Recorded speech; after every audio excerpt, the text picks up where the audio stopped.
Hello, Waterloo Region. You're listening to Meet the Candidate on CKMS-FM 102.7 Radio Waterloo. My name is Bob Jonkman.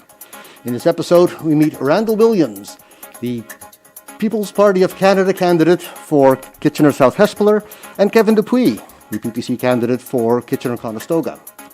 In Meet the Candidate, Radio Waterloo provides 25 minutes of free airtime to the Waterloo Region candidates running the 2025 federal election. This is not an interview, but 25 minutes of unstructured time. Candidates could tell you about their platform, the local Waterloo Region issues they'll be tackling, why they're running, or what they do outside of politics. Note that the views expressed are not necessarily those of the Radio Waterloo Board of Directors, volunteers, sponsors, or advertisers. Now, let's meet the candidates, Randall Williams and Kevin Dupuis. Hello, everybody. I'm Randall Williams. I'm the candidate for Kitchener South Hespeler. And my name is Kevin Dupuis for Kitchener Conestoga. First of all, I'd like to thank CKMS FM Radio for inviting us. This is a wonderful opportunity for us to get out there, and especially you, Bob. Thanks again. Randy. Okay, first of all, I want to talk about the tariffs issue, because that seems to be the number one thing on people's mind these days.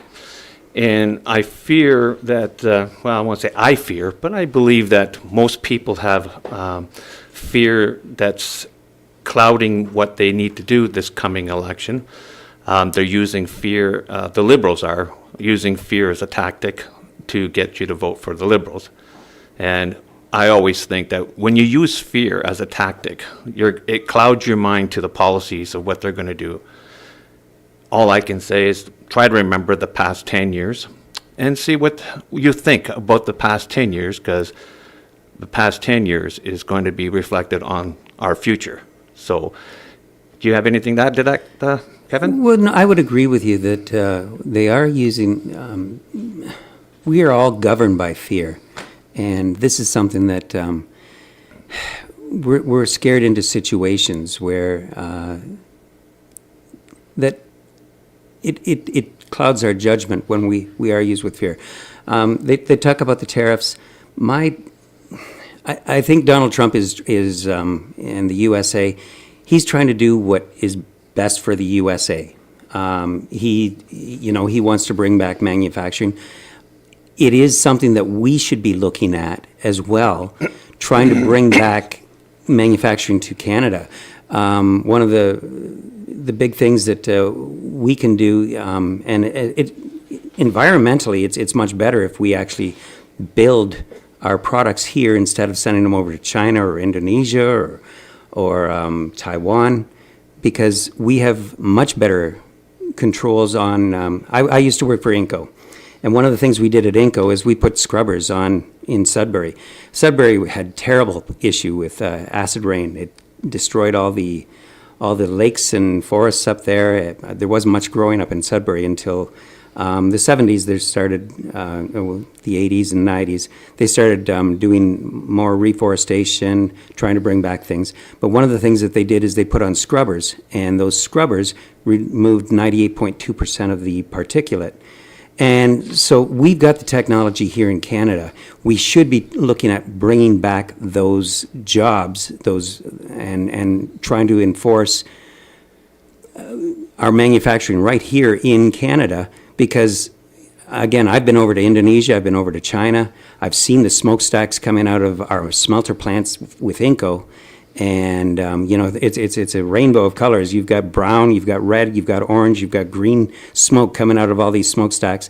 Nothing is protected over there. Now, they're lucky they get an awful lot of rain in Indonesia.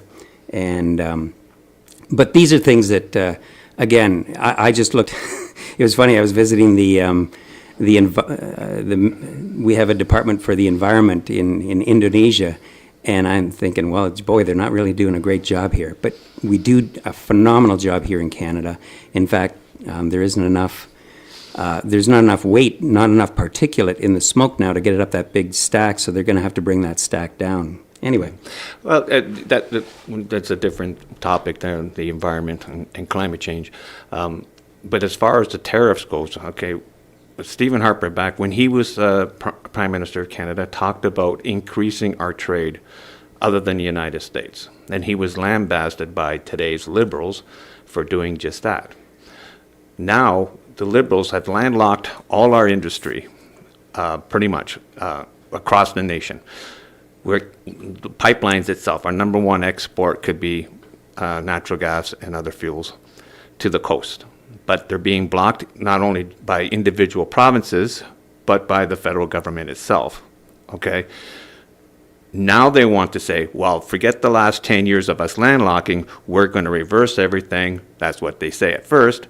They're going to reverse everything. And then when they brought up Bill C-69, and I forget the other one, Bill 48, I believe it is, scrapping those two bills. And he said no. Mark Carney said no, those pipelines won't go through. The ports on the east and west coast will not be built.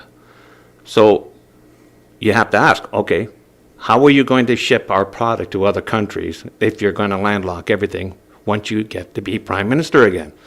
It's the same policy that's been in place with the Liberal government since they took power in 2015. People need to understand that what he's saying, you have to really listen and do your own research on this, because you can't say we want to open up trade to other countries and then landlock our number one trade, our fossil fuels.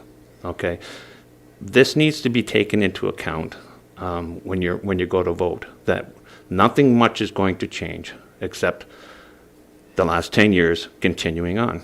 Do you agree with that, Kevin? Well, it's actually the reason I'm in politics right now is I'm kind of tired of the two-party system, because it doesn't matter which party you vote for, whether it's the Liberals or the Conservatives, and I don't want to discount the NDP or the Green Party, but these are the two parties that have always maintained control, and we do tend to get the same thing from both of them. It doesn't matter who we vote for, we end up going straight forward into, and it hurts Canada's economy with both parties at bat here. So, yeah, I do agree with you that that we do have to open up our avenues in order for better trade. We do happen to have some of the most efficient ways, and again, climate responsible ways of processing our natural resources, whereas other countries don't necessarily consider those issues. So no, I would agree with you. We should be opening up pipelines. It's funny. I think Joe Biden, when he first got into power, he shut down their pipelines, but this was a favor to Warren Buffett, because Warren Buffett controlled all the he had huge investments in trucking. So now you're trucking all these products that should be going through pipelines, and it's much more dangerous. You're out on the road, you're having these things exposed. So yeah, there's an awful lot of benefits.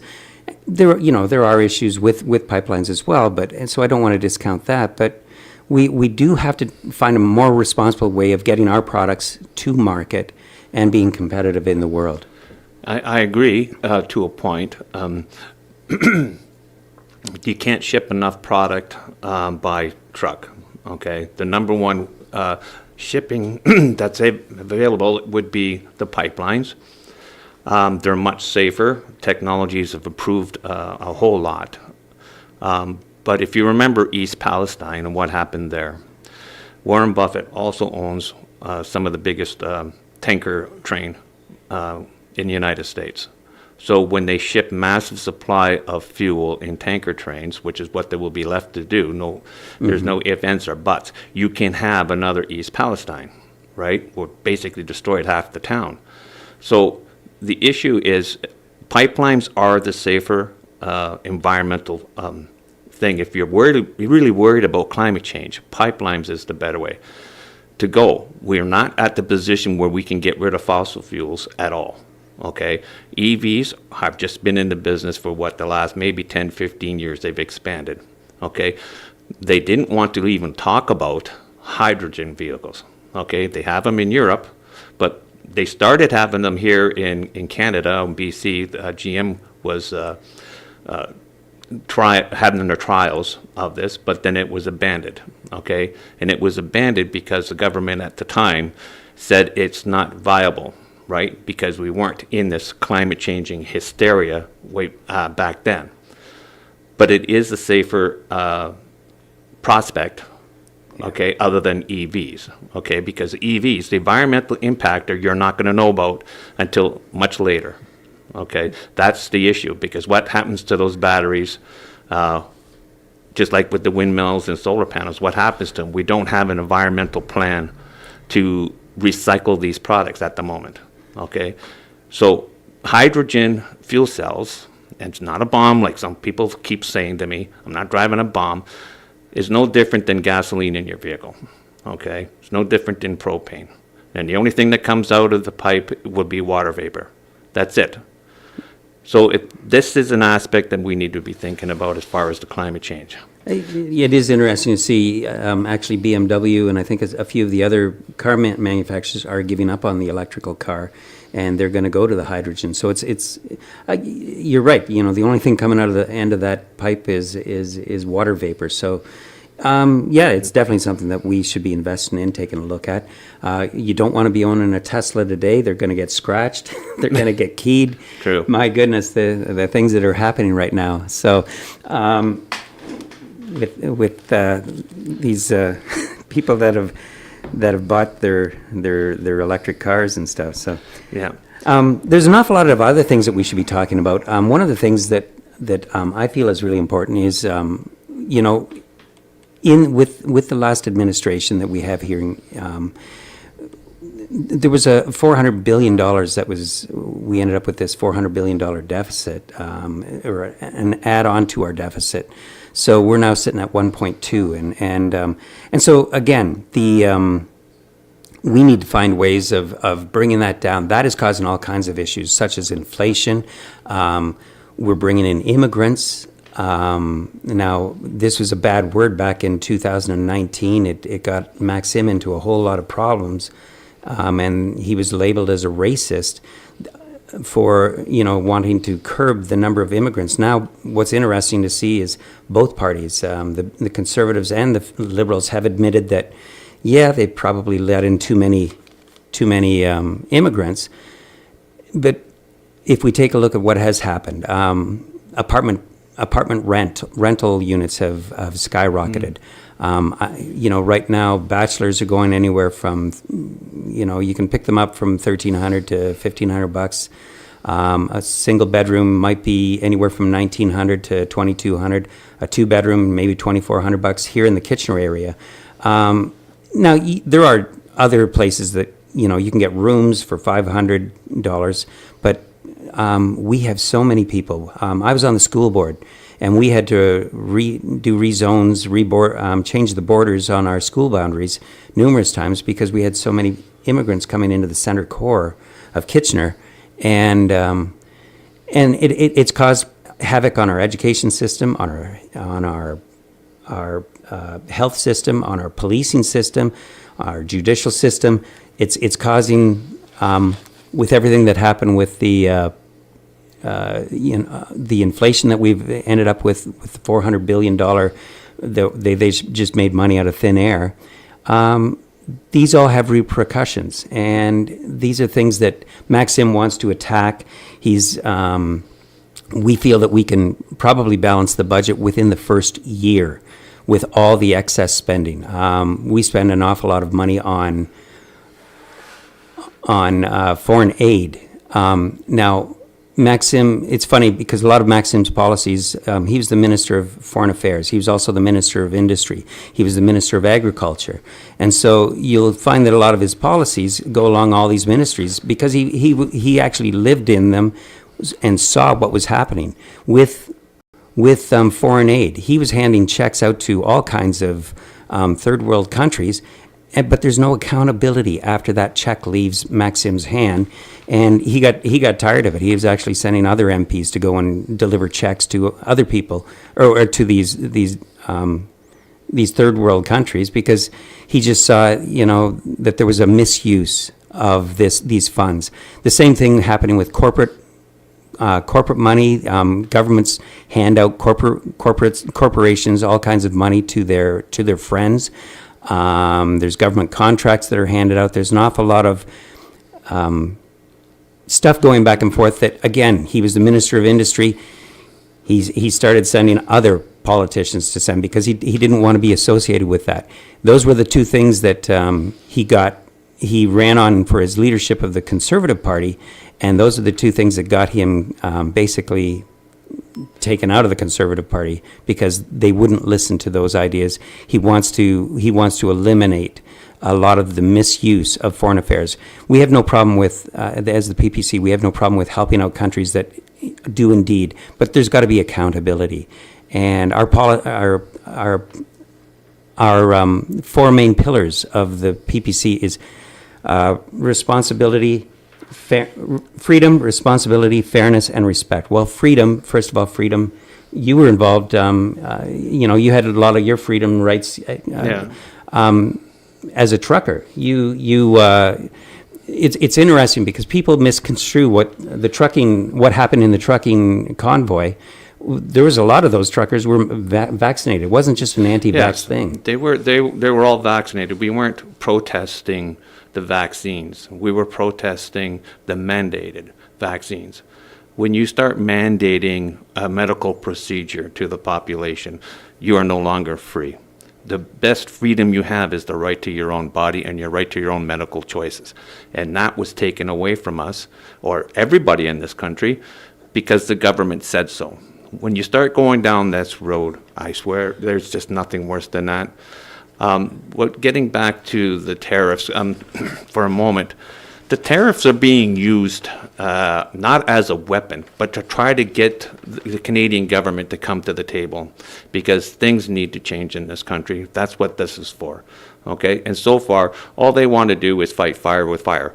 They will come out and say that, the tariffs are going to hurt the American citizens in increase in taxes. And the government here in Canada says, well, that's fine. We're going to hurt our people too by doing trade-off tariffs.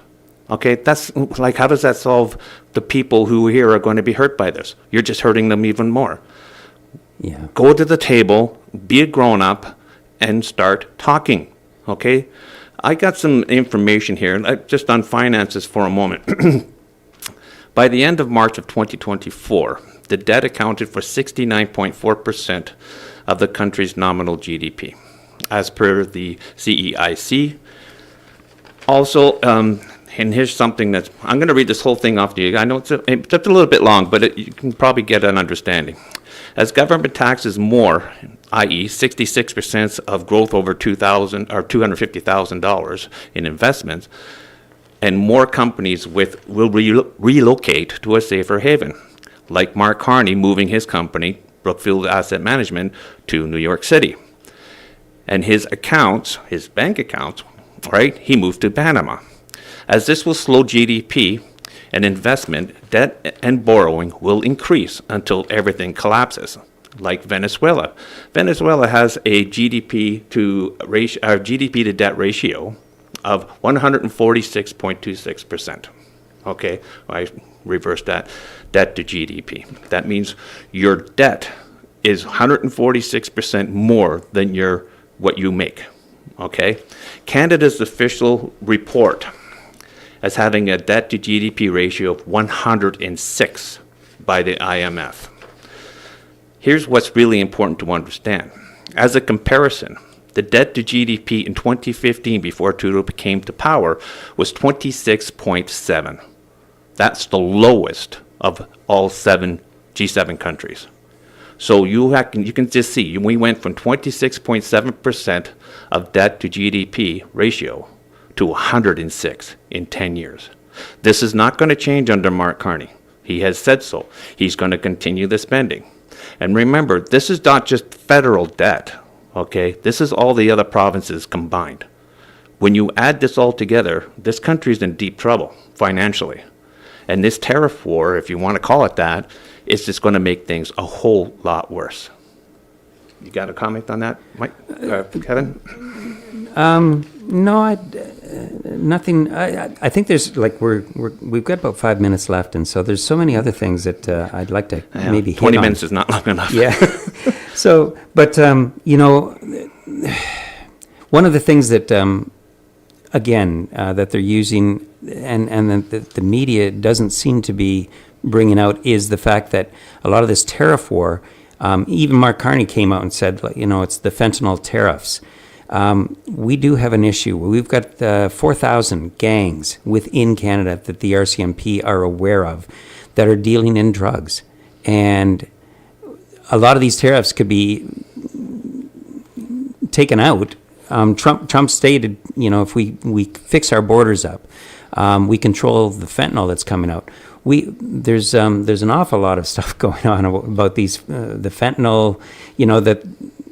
That the politicians have changed it into a tariff war as opposed to the crisis Fixing at the the border. problem. Yeah, fixing the problem. Yeah. And so these are some of the negotiations that should be going on between Ottawa and the USA. And I'm sure they are, but we certainly don't hear about them in the media. Well, we need to stop the importing of these drugs or the mechanisms that make the drugs, the fentanyl drugs here in Canada, and that's by securing our ports on both the east and west side, not just the border with the United States.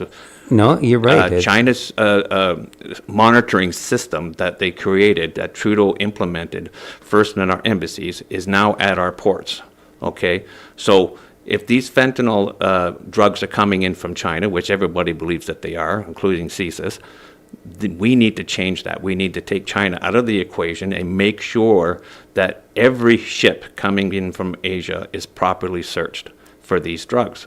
And that's not happening at the moment. No, you're right. And anyway, there's again, we're limited here. We've got there are an awful lot of benefits actually to the proposals that the PPC come out with. We do want to reduce the amount of tax, and as we get rid of the deficit, the PPC wants to reduce your income tax. We want to eliminate eventually, after we can secure the budget and get the budget under control. We do want to eliminate capital gains. Now that's a huge one. Capital gains, I don't. And it's down to 10. He wants to get it down to 10%. Yeah. So well, right now they're pushing for 66%. 66 over 250,000. Of over 250,000. Right now it's at 50%. Yeah. So 50%. But yeah, if we can get that capital gains, it means that we're taxed so heavily. We're taxed on the money that we make, and then anything that we buy, we're taxed on. Anything that we anything we go, a anywhere carbon tax, is it tax on a tax taxes, on a tax? Taxes on taxes and on taxes. And then when we die, there's, there is some talk that they want to take over, and when you sell your principal residence, that house will be taxed. Yeah. Farmers are having a hard time passing on their farms because no one can afford the capital.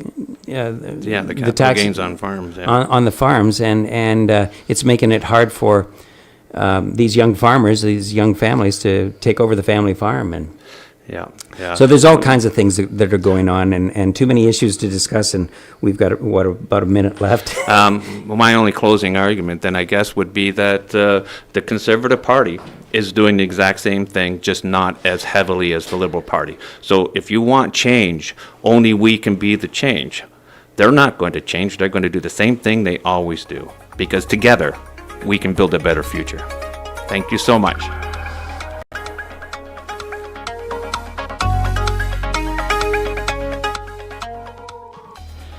You've been listening to Meet the Candidate. Randall Williams and Kevin Dupuis from the People's Party of Canada. The views expressed are those of the candidates, not necessarily those of the Radio Waterloo Board of Directors, volunteers, sponsors, or advertisers. All Waterloo Region candidates were invited to meet the candidate, but some candidates have declined to appear and some have not responded at all. Remember, the election is on Monday, the 28th of April. We'll have show notes, podcast and video available shortly on the Radio Waterloo website at radiowaterloo.ca/MTC. The show is produced by me, Bob Jonkman, in the studios of CKMS-FM. The theme music is Falling Sky by Jason Shaw of Audionautics.com and used under a Creative Commons Attribution Only license.